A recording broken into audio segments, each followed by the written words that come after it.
I did speak with Greg Hayes, CEO and chairman of Raytheon Technologies, about ramping production of missiles and other weapons for Ukraine, as well as China.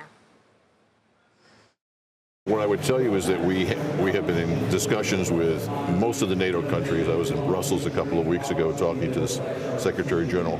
We're seeing the demand. We're not seeing all the contracts yet. And it's similar to what Germany has talked about, which is this extra $100 billion they're going to add to the defense budgets. We haven't seen a contract yet.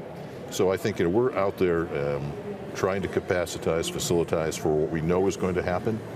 But given the lead times that we see today, we probably won't see a significant uptick in revenue, I would say, for at least 2 years when we actually can start delivering. And again, NASAMS are on contract. We have AMRAAM, which is the air-to-air missile, on contract now.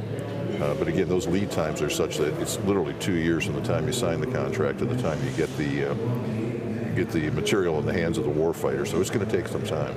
I want to get your thoughts on China, because obviously from a defense standpoint, a national security standpoint, it's considered the pacing threat, but then it's also a major commercial aerospace market as well. It's not a conflict, and we have to find ways to work together where our interests are aligned and be prepared for what could be a potential conflict down the road. Nobody wants a conflict. Nobody wins in war. And I think having a strong deterrence is our best bet. And there's a lot of technology that we're working with DOD to continue to make sure that we have the edge in that particular potential conflict. But the Chinese have made great strides in the last 10 years. Hypersonics is a great example.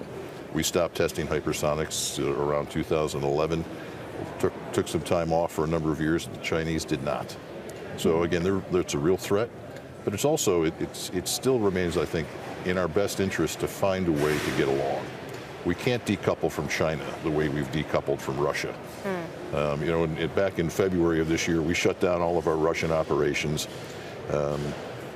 closed our factories, and discontinued all of our commercial sales into Russia. It was about $1 billion for us.